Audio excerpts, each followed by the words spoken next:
Hello everyone and welcome back to another super exciting episode.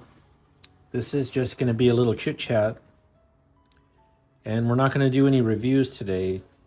I want to talk about how to buy a GPU, specifically cheap ones under $100 or 100 range.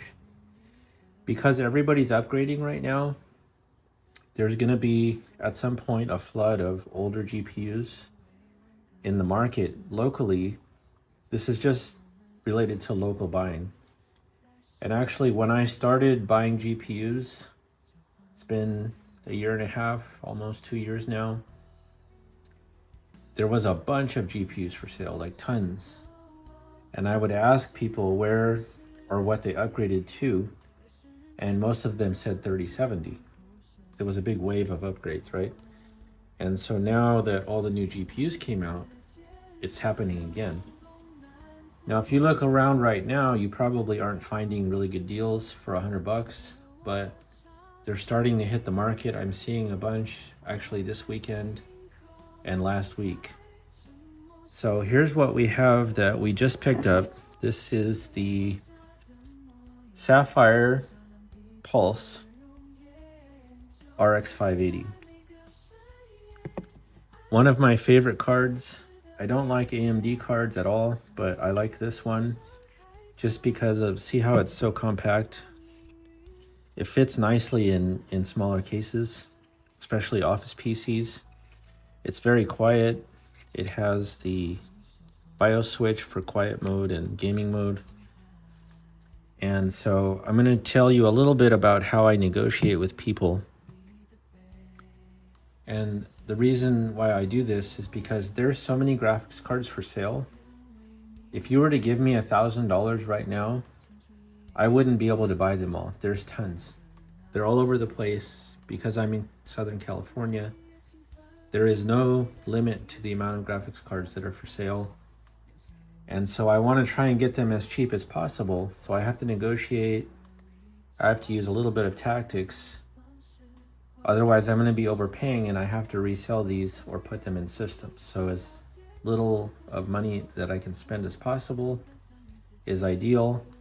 That's why I don't buy online, because then you have tax, you have shipping, you have to wait a week for it to get there. I'd rather just go pick it up. I could pick this up, put it in the system, boom, it's gone. So I'm going to tell you about the last few deals that I negotiated, so that you can just sort of see what it's like, because I don't record the whole process of buying it and everything like some people do, but I'm just going to give you the last couple of ones that I bought, for example. So this particular GPU was listed for $80 on OfferUp, and that's too high. An RX580 at this point should be in the $60 range. Depends if it's a 4 gigabyte or an 8 gigabyte. The 8 gigabyte one I haven't seen for sale for a decent price since December. So what I did was I took a chance, like I do with everything. What I do is when I see a deal on a GPU, because I might see 3 or 4, right? I message all the sellers and I ask them about the GPU, or I give them a slightly lower offer. So let's say there was 4 of these for sale. I message all 4 people. Maybe only 3 respond. Then I message them again. It also depends on how far it is. If it's down the street, that's different than if it's 20 miles away, right? Because of gas and time. And I calculate a price. So if he was asking 80, I didn't really want to get it, but I would if it was a good deal, because I don't have any cards like this at the moment. So I said, would you take $65 for this card?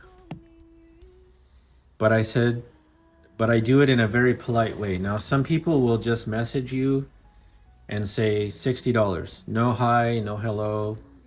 You have to be nice, right? I mean, you can't just, I hate when people message me about something and they just shoot a price out there. They don't ask any questions. They're just emailing everyone. So I said, what I did was, this was actually last week, I think, about Wednesday or Thursday. And I said, hi, I'm interested in the card. It's $80. He had just posted it. It was only online for a few hours. I said, good luck with selling it for sale, if you can find a buyer, but if it's available this weekend on Sunday, I would love to pick it up for $65, and it's a solid offer. And he said, okay, I'll let you know. And then Friday came along, and he messaged me back, and he said, you're the only one that actually made an offer, so I'll sell it to you for $65. And I said, okay, that's great. And then on Sunday, it was raining. And I said, I can't really meet you today. Can we do it tomorrow? We kind of postponed it, or it was Saturday night, I think. Anyway, it's Monday now. So we made the deal for $65. Now, an RX580 8GB for $65 is kind of on the high end, but I wanted this card specifically. Now this is, for example, a XFX RX580, for example. I do not want that card. I hate these cards. They're terrible. I just sold my 590 XFX for $50 because these fans are super loud. I don't know what it is. All the XFX cards are terrible. I know people like them, but I don't. So I wanted a sapphire. I actually would like to have this for myself, but I might sell it. So anyway, he probably would have taken 60. I'm 99% sure he would have taken 60. But the fact that he waited for me for days, he was willing to meet me close to my house, which was, I didn't even ask for. That was awesome. So definitely 65 was worth it. And then you want to ask questions like, how long have you had it? When was the last time you used it? Stuff like that. So it turns out, actually, he bought this new. So here's the card, the box. That's what you want to see.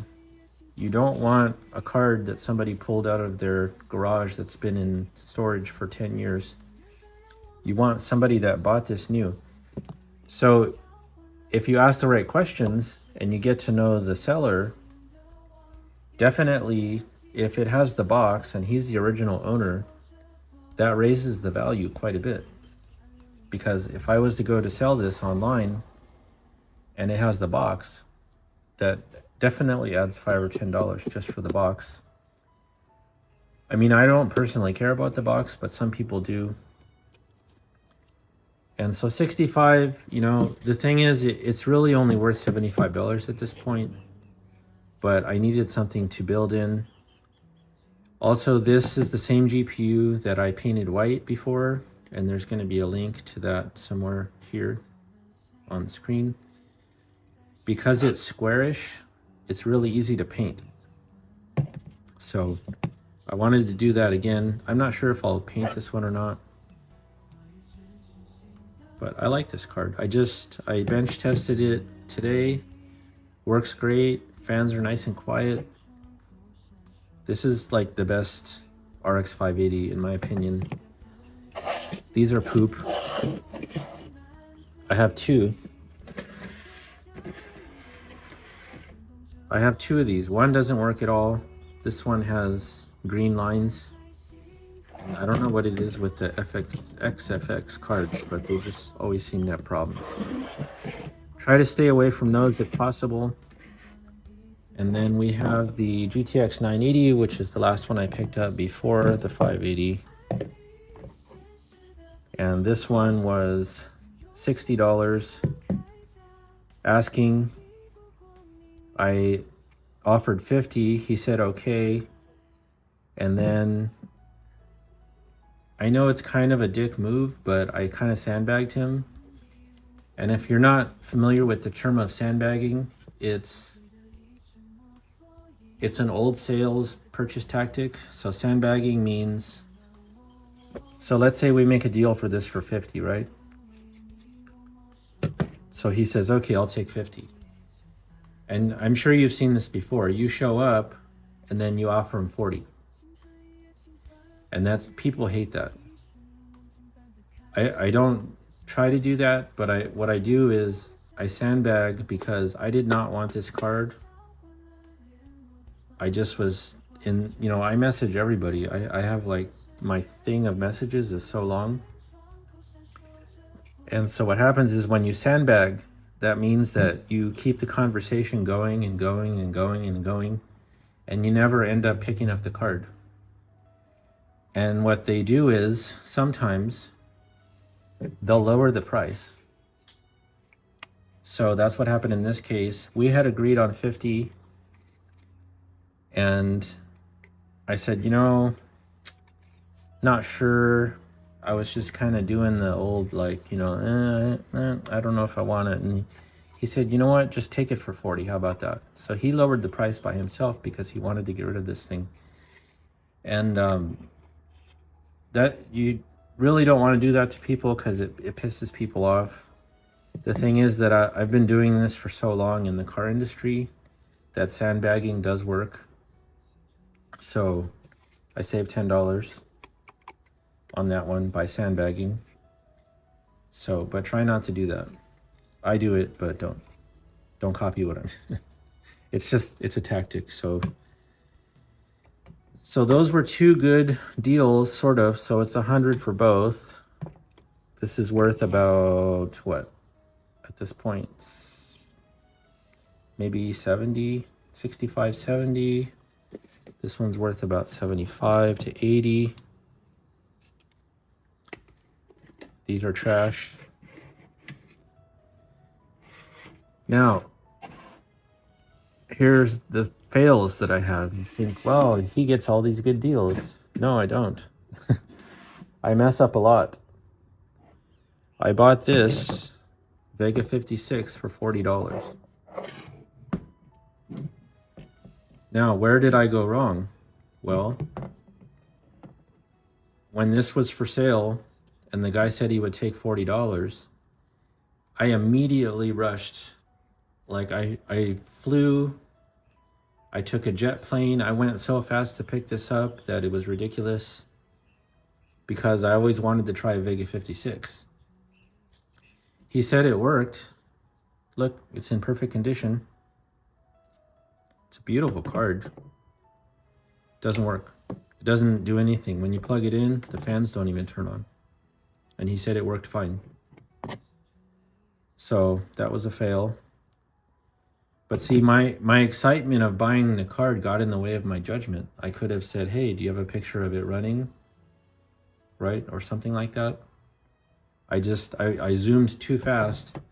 And you can get in real trouble doing that, especially if it was an expensive card, like $200.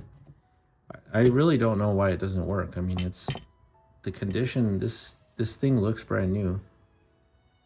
So I have to investigate that at some point.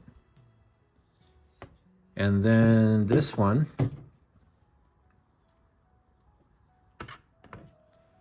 This is the 780 Ti classified. You saw that on another video. Again, same thing. I wanted this card so bad that I immediately rushed to buy it. And I mean, technically, even if it didn't work, it's still worth $40. That's what he agreed to let it go for. I think this was originally 50 and 50, so 40 and 40. I always just take the price down just a little bit, like maybe 15%, let's say. Now this one, I should have known. The guy, when I picked it up from him, he looked like he lived in his car. His car was full of trash, and he had a dog in there. And he said this was in storage, and he had a whole bunch of computer stuff he was selling. And he said he sold one already. He had two of these. And it's weird because actually I met this guy at the same parking lot that I met this guy. So And people say, well, you know, why don't you bring a computer so you can test it and do all that stuff? I mean, these are $40 cards, so it's not like a big deal. Somebody will buy this for $40 just to put it on their shelf, just because it looks cool. I assume at some point. I put these on Java, but nobody's really messaged me yet. So this one, it does turn on, but it has artifacting. And I thought for sure in the picture, look, it still has the sticker on, I mean the peel on the fans. It's really clean.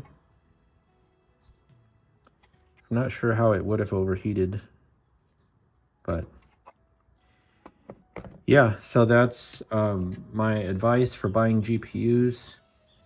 And this is just related to the $100 range. Also, I did get a GTX 1070 for $50 recently. I did get a 980 Ti is kind of not worth it anymore. It takes too much power. It's like 250 watts. There's a bunch of 980 Ti's. There's one I see just posted right now for $70. At this point, unless you have an old big system to put it in, I really wouldn't suggest a 980 Ti. You pretty much want to go for, as far as what's playable for games now, the RX580 at minimum, maybe an RX570, has to have 8 gigabytes. I just tested this in Marvel Rivals, and it was using over 6 gigs of memory. So yeah, the 4 gig unfortunately is no bueno. This was 120 frames per second. This has 4 gigabytes and it was running about 68 frames per second. So, and look, they're almost the same price. And then this is the free one I got from 50 Shades, but you pretty much don't want a Quadro to buy at all unless it's like 20 bucks. Because Quadro, but they're kind of free. If you buy a Dell, there's a bunch of Quadros in there. My suggestion, if you don't find a good deal on a GPU by itself, is look for older gaming PCs that come with a GPU. You can get the whole computer with a GPU sometimes for 150 bucks for somebody that upgraded. And oh yeah, this guy, forgot to tell you the story. He upgraded this because he bought the 9070 XT from Micro Center. And I asked him, I said, how did you get one? He said they had 1,000 available. Can you believe that? He said they didn't tell anybody, but they actually had 1,000 in stock in California. And then when you would get in line, you would get a number, and then he was number 200 something because he was pretty early. So that whole thing about the limited stock is kind of a myth, I think, because, I mean, 1,000 of them, that's a lot. I don't know if that was the 970 and the 970 XT combined, but he said there was 1,000 in stock, and that's what they announced when they opened, so that's cool. Anyway, let me know, what kind of deals have you found lately in person for GPUs? Or have you had any failures? Did you buy something and it didn't work? Did you get your money back? Let me know what you think. All right, we'll see you on the next one.